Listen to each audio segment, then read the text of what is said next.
Welcome to My Chanel Vet Care Club. Please subscribe to My Chanel to get informative videos and facts about your pets and animals. Today we are going to discuss about the social behavior in dogs and counseling to prevent undesirable behavior.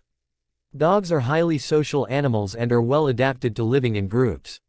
Studies have also shown that they are very good at interpreting human gestures and behavior.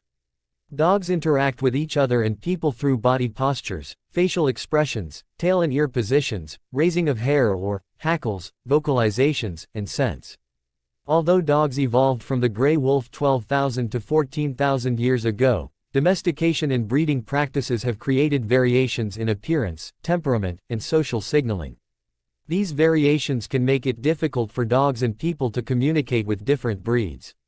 Early and frequent socialization with many different dogs can help improve a dog's ability to interact with other dogs and people.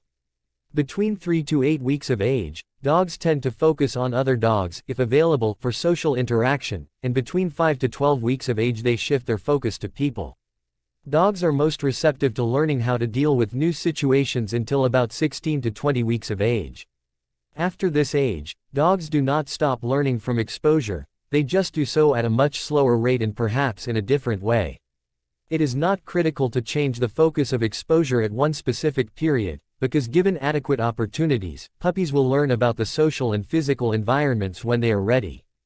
Dogs that are kept exclusively kenneled or not exposed to people by 14 weeks of age may have severely undeveloped social skills.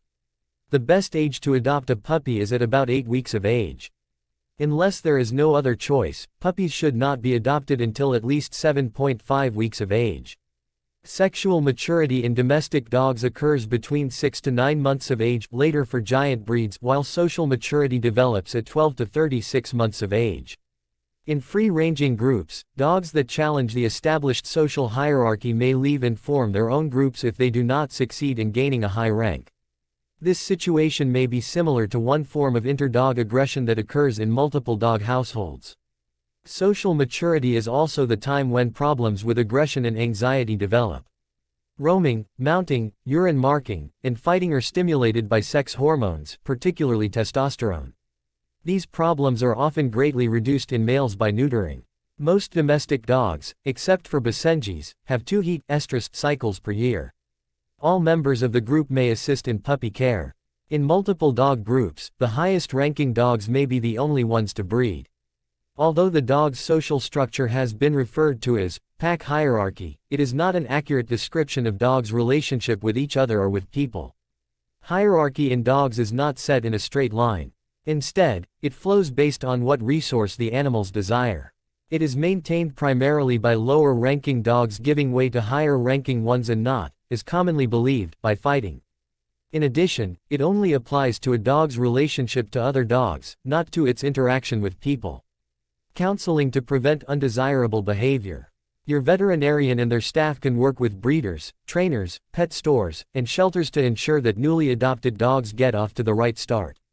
For puppies, this includes advice on socialization, normal dog behavior, for example, jumping up, play biting, elimination, and how it can be managed. A household environment that provides appealing but safe outlets for all of the dog's behavioral needs, for example, chewing, social play, object play, rest, advice on dog communication, and learning principles of reward-based training. The goal should be to reinforce desirable behaviors and to ignore or prevent unwanted behaviors. Clicker training can be particularly useful to immediately mark and reward desirable behavior and gradually teach behaviors that more closely approximate the final desired outcome, for example, relaxation. Chewing and biting are common problems, because puppies need to explore and play and use their mouths to explore their world. Therefore, providing constructive social activities that do not include mouthing or biting people, such as tug games, retrieving, walking and running, chasing, hide and seek, playing with other dogs, and training for rewards, gives the puppy something positive on which to focus. A head halter is also an option for better control of the head and muzzle. Another way to manage chewing and biting is to provide chew toys, food stuffed toys, and food dispensing toys. When the puppy cannot be effectively supervised, the household should be set up to ensure success and avoid failure. Preventing undesirable behaviors while providing the dog with options acceptable to the owners and the dog gives the dog control to make choices, reduces uncertainty and anxiety, and prevents undesirable behaviors. Of particular value to establish a safe haven is a crate, exercise pen, or room to provide security and safety for the dog when it cannot be supervised or wants to be alone.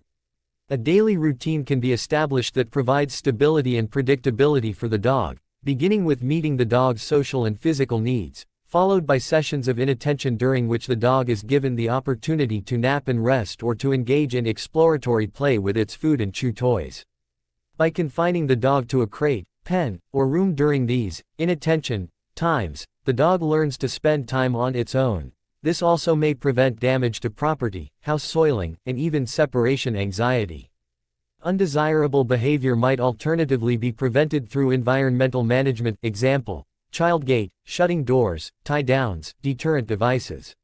Neutering males may also help to prevent testosterone-influenced behaviors such as urine marking, mounting, and roaming.